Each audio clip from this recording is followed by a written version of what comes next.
Hello and welcome to my report on the solar PV and Powerwall performance at our property for February 2021, the start of our Powerwall's second year of operation. Here's the usual first graph showing the electrical energy coming into the whole property according to the utility and solar meter readings. The total solar production this month was 294 units, a daily average of 10.5 units, which was double the average for January. The old solar southwest output was marginally ahead of solar southeast up until the final 3 sunny days of the month, when nearly a quarter of the month's solar energy was generated. 11 units were exported to the grid according to the Tesla app, just over 1% of the total energy coming into the property and around 3.7% of the solar energy produced, the same as in January. 599 units were imported from the grid during the month. Only 9 of these units were peak rate, so 98.6% of the grid electricity was imported at off-peak rate. The storage heaters in the annex were off for 10 nights out of 28, where the grey bar is below 15 units. Those smaller amounts are the off-peak grid boost that was being put into the Powerwall on those nights to get us through the 17 hours of peak rate. This next graph shows where the energy used by the property came from, with the figures being taken from the Tesla app. Around 32% of the energy used came from solar, with just over 20% being used directly and the remainder via the Powerwall. Overall, about 28% of the energy used was said to have come via the Powerwall, and most of the 52% said to have come directly from the grid was used by the storage heaters. The 27th gave us the first grid-free day of the year. This graph shows the energy going into and out of the Powerwall each day, as reported by the Tesla app. 87.2% of the energy that went in during the month came back out, a figure lower than normal, but I have no concerns as the Powerwall started the month nearly empty and due to the sunny end of the month finished quite full. Allowing for this difference, the efficiency remains near the expected 90%.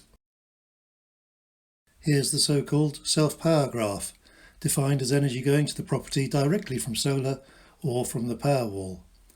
If this looks different to the previous months, it's because I've got rid of the second and third graphs, which have been blank since deciding to stay on self-powered mode. The Tesla app reports the proportion of self-power was around 48% over the month, but less than half of that originated as solar. Here's the solar southwest production over the years since 2012. The monthly figure of 145 units is very close to the arithmetic mean for February of 145.4 and a little below the median of 149. The cumulative view of the year's production shows a middling start to the year. Here's the graph showing the daily output of the 2 solar arrays for the past 365 days. The 28-day moving average lines are, of course, back on an upward trend and finish reasonably close to where they were a year ago, although the new southeast array had more of a lead back then. Here's the graph showing the daily energy input for the past 365 days, using the same colouring as used for the first graph. Now that it's been going for a year, I'll just show the 365 days up until the end of the month. There's more grey now than a year ago, as both storage heaters are still on in the annex, as opposed to just one heater being used a year ago. And here's the daily solar production over the past 365 days. Here's something new, a summary graph for our electricity since we moved in the summer of 2011. The red line shows the monthly peak rate consumption and the grey line shows the monthly low rate consumption. The dotted line shows the total number of units drawn in the month. The Solar Southwest array was installed in October 2011, but we can't see its effect as we don't have earlier data to provide a comparison. There is an obvious change when the Powerwall and Solar Southeast array were installed at the end of January 2020, most notably in the reduction of peak rate electricity. There has also been a consequent impact on our costs. The orange line shows the monthly cost of our electricity since the summer of 2011, when referred to the axis on the right-hand side.